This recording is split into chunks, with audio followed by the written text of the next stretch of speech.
Assalamualaikum warahmatullahi wabarakatuh. Nama saya Arvina Sela Melani, NPM 1817051005, kelas A. Di sini saya akan menjawab UTS Teori Informasi. Soal yang pertama, bagian A. Apa yang dimaksud dengan teori informasi? Jadi, teori informasi menurut Norbert Wiener, setiap organisme terkumpul berdasarkan adanya cara perolehan, pemakaian, penyimpanan, dan penyaluran informasi.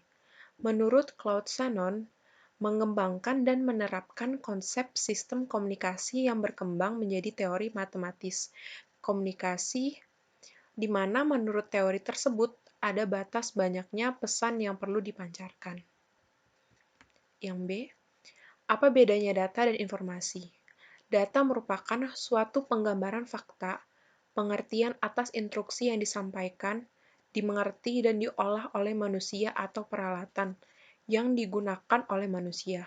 Sedangkan informasi adalah hasil pengolahan data yang sudah dapat diterima oleh akal pikiran penerima informasi yang nantinya dapat digunakan untuk pengambilan keputusan. Selanjutnya nomor 2 bagian A.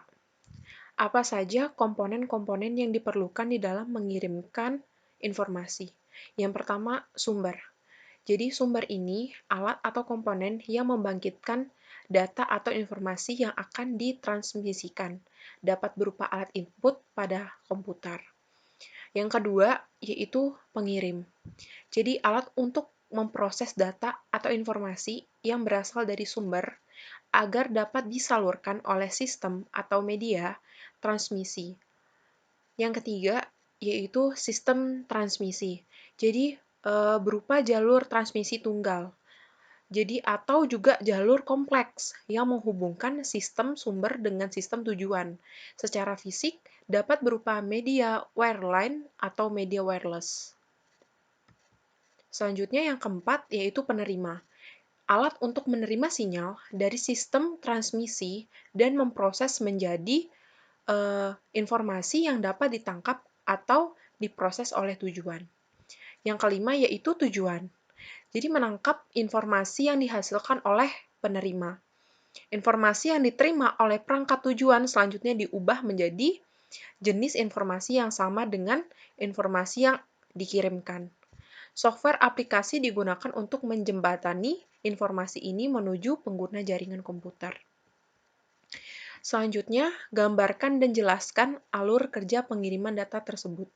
Jadi di sini informasi yang pertama ya, informasi yang akan dikirimkan dikonversikan menjadi data. Proses ini pada layer aplikasi, seperti ada pada gambar di samping nih, layer aplikasi. Informasi ini dari user akan diubah menjadi data pada layer aplikasi agar dapat melalui layer selanjutnya. Bagaimana bisa?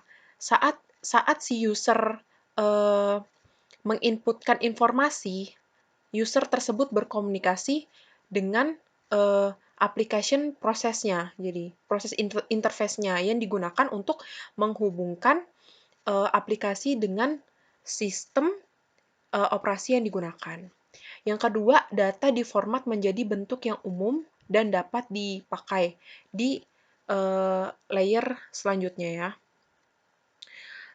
Terus, yang ketiga, pengelompokan data proses ini terjadi pada session.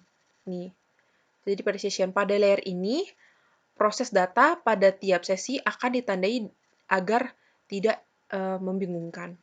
Yang keempat, pemecahan data setelah dilabeli pada session layer, data akan dipecah menjadi kelompok-kelompok kecil yang menjadi subkelompok dari data sebelumnya. Hasil dari pemecahan tersebut adalah berupa segmen-segmen data. Selanjutnya, segmen diubah menjadi paket data. Selanjutnya, segmen ini akan menjadi paket data yang selanjutnya dikirim oleh IP ke host penerima. Paket data diubah menjadi frame proses. Ini terjadi pada layer data link. Nanti layer data link. Nah, nih. Layer data link. Proses ini mengubah paket data menjadi frame-frame. Yang ketujuh, pengiriman melalui media transmisi. Selanjutnya, frame-frame tersebut akan dikirim melalui media komunikasi seperti kabel atau gelombang. Frame dibongkar menjadi paket data. Frame ini selanjutnya dibongkar dan diubah menjadi segmen. Penyatuan segmen proses jadi pada layer transport. Di layer transport. Selanjutnya di tahap terakhir, sampai tujuan data yang ada pada layer presentation ini, itu selanjutnya kembali diangkut ke layer aplikasi setelah berhasil diterjemahkan. Dan user pun akhirnya dapat melihat data-data tersebut. Yang C, apa yang dimaksud dengan lossy data dan lossless data? Jadi lossy data compression merupakan teknik kompresi di mana data hasil dikompresi tidak sama dengan data sebelum kompresi, namun sudah cukup untuk digunakan. Lalu, lossless data compression. Teknik kompresi di mana data hasil kompresi dapat dekompres lagi dan hasilnya tepat sama seperti data sebelum dikompres. Teknik ini digunakan jika dibutuhkan data setelah dikompresi harus diekstrak atau dikompresi lebih tepat sama. Selanjutnya yang D, berikan contoh lossy dan lossless data. Untuk lossy, aplikasi pengompres suara seperti MP3 kompresor. Kalau untuk gambar, Adobe Photoshop, Paint. Sedangkan video, Sillysoft. Contoh format file lossy compression ini MP3, JPEG, MPEG. Sedangkan lossless data compression itu WinRAR dan WinZip. Jadi contoh format filenya yaitu zip, RAR, dokumen filenya doc, XLS, PPT, file executable seperti Excel. Selanjutnya nomor 3. Seseorang dikatakan tinggi jika tinggi badannya di atas 1,75 meter. Asumsikan bahwa peluang kemunculan laki-laki adalah 0,5. Jika diasumsikan 20% perempuan adalah tinggi, maka P tinggi sama dengan 0,2 dan 6% dari laki-laki adalah tinggi. Maka P tinggi untuk laki-laki sama dengan 0,06. Soal yang pertama, berapa peluang seseorang adalah tinggi dan seseorang perempuan? Jadi di sini untuk yang kemunculan laki-lakinya kan diketahuinya 0,5. Terus berarti perempuannya sama dengan 0,5. Untuk P-nya ini sama dengan 0,2. Asumsikan dengan jumlah laki-laki dan perempuan seluruhnya adalah 100 gitu ya. Jadi perempuan sama dengan 0,5 dikali 100 orang ya seluruhnya sama dengan 50 orang. 20% dari perempuan adalah tinggi, maka jumlah perempuan yang tinggi 0,2 ya dari ini 0,2 dari ini terus dikali 50 jadi 10 orang. Jadi peluang seseorang adalah tinggi dan seorang perempuan itu 10 per 100. Jadi 10 dari jumlahnya dibagi dari seluruhnya. Jadi 10% sama dengan 0,1. Selanjutnya, berapa peluang seseorang adalah tidak tinggi dan seseorang laki-laki? Diketahui yang peluang si laki-lakinya kan 0,5.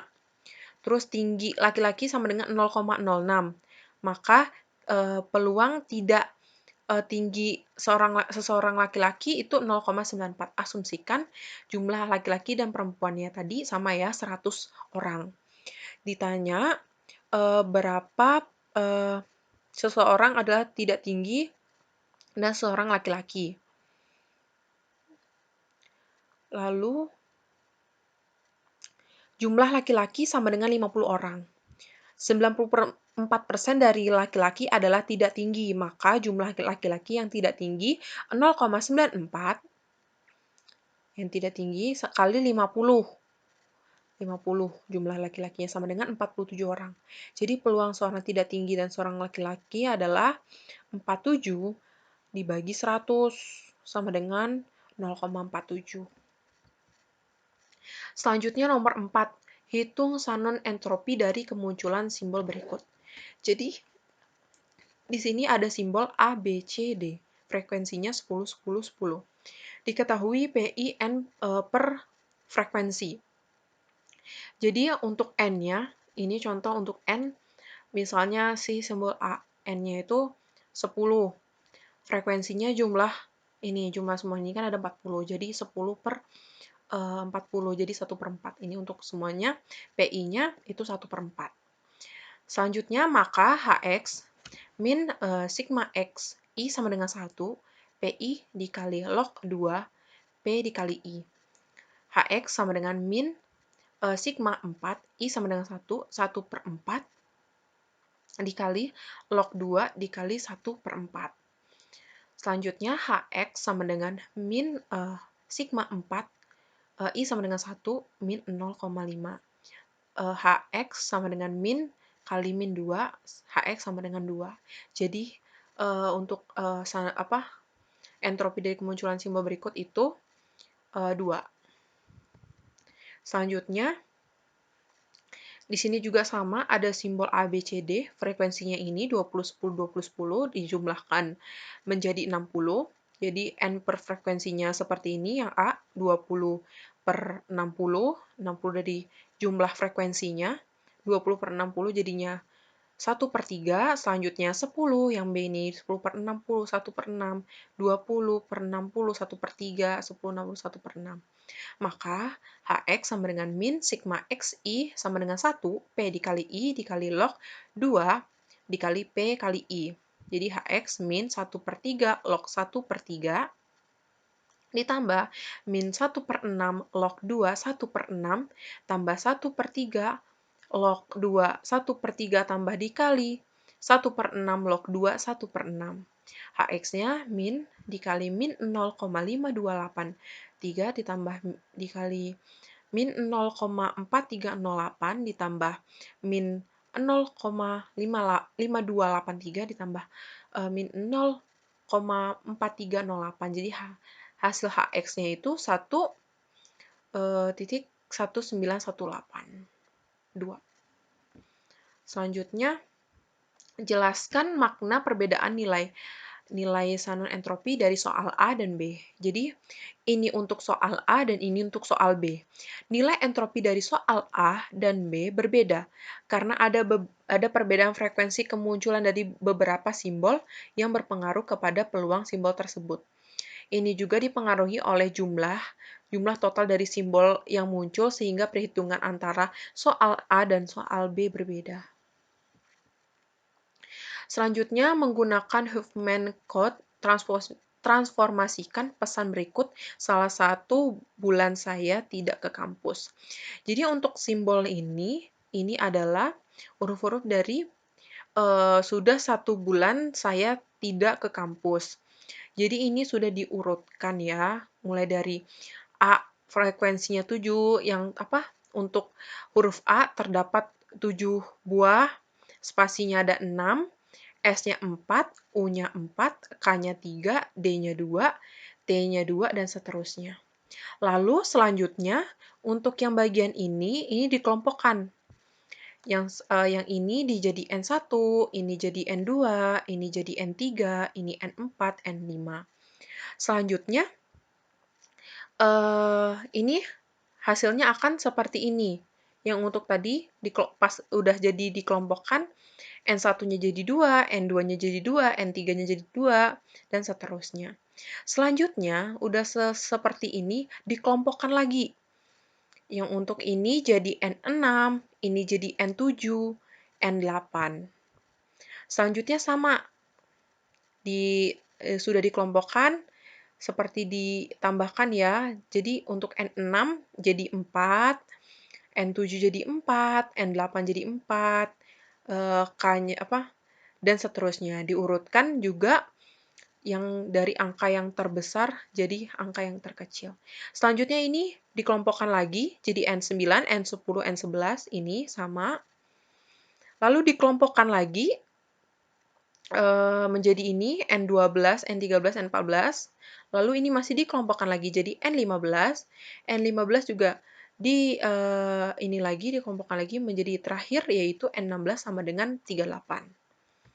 Nah, untuk masih soal yang tadi, jadi tadi udah tabelnya, sekarang Huffman code-nya itu sudah 38, jadi langsung aja Huffman code-nya ini kenapa bisa jadi 001, 100 ini sudah dijabarkan ya, seperti gambar. Jadi untuk S, ini mengapa 001? Untuk S itu terlihat seperti gambar nih. Jadi untuk S ini adalah 001. Jadi ya, S. Terus U 100, U 100, terus D 0101. Untuk yang D 0101, 0101, 11 untuk yang A, nih, H-nya ini 0110 untuk yang H, dan seterusnya. Jadi, hasil dari sudah 1 bulan saya tidak ke kampus, sudah 1 spasinya jangan lupa ya ini 1 spasi bulan spasi saya tidak spasi ke kampus. Jadi titiknya jangan lupa. Seperti yang ada di gambar ini sudah jelas ya. Selanjutnya, menggunakan Huffman Code di atas transformasikan pesan berikut hutan buatan. Jadi sama seperti tadi, ini simbolnya dari hutan buatan ini sudah tersusun, frekuensinya ini juga, jadi A-nya itu terdapat 3 buah, T-nya terdapat 2 buah, dan seterusnya. Jadi kalau untuk Huffman Code yang hutan buatan, ya, jadi sama, ini H-nya itu jadi 1100, H-nya 1100, U-nya 101, 101, T-nya 00, dan seterusnya. Jadi hutan, ini spasi, buatan, dan titik. Selanjutnya yang C, menggunakan Shannon-Fano code transformasikan pesan berikut. Mohon maaf lahir dan batin. Jadi kalau untuk di sini sama, hampir sama. Jadi untuk simbolnya ini dari huruf-huruf ini. Frekuensinya jadi A-nya terdapat 5, spasinya terdapat 4, N-nya terdapat 3, M-nya terdapat 2, dan seterusnya. Untuk selanjutnya, yaitu ini antara ini dengan ini itu dibagi 2 gitu, dibagi 2. Jadi ini 5 sampai 2, itu jadi 4, jumlahnya jadi 14 dan ini 13. Jadi dibagi 2 gitu, 14, 13. Selanjutnya yang 13-nya ini dibagi menjadi 2 lagi, yaitu jadi 0 sama 1 gitu. Selanjutnya ini dibagi lagi menjadi 0 sama 1. Selanjutnya gitu juga, yang 3 sama 2 ini dibagi juga menjadi 0 sama 1. Ini juga begitu juga, dibagi juga jadi 2, ini dibagi jadi 0 sama 1, ini juga 0 sama 1, sama-sama semua dibagi.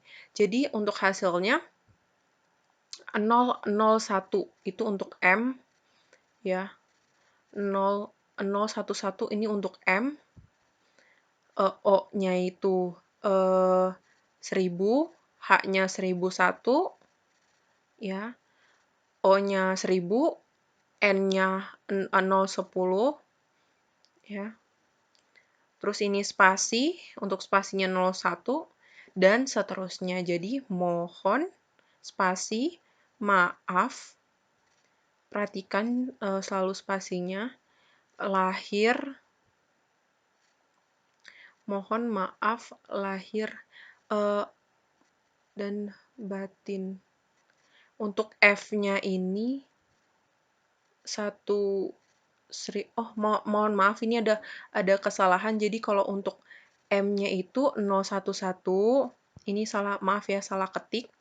Jadi untuk 011, A-nya 000, A-nya lagi 000, terus untuk F-nya 1011, dan spasinya ini terjadi kesalahan ketik. Lalu selanjutnya lahir spasi, dan spasi batin, dan titik juga. Selanjutnya sama begitu juga untuk menggunakan tabel senen, transformasikan pesan berikut: motor Honda. Motor spasi Honda, titik. Sekian dari saya. Apabila ada kata-kata yang kurang berkenan, saya mohon maaf. Wabillahi taufik wal hidayah. Wassalamualaikum warahmatullahi wabarakatuh.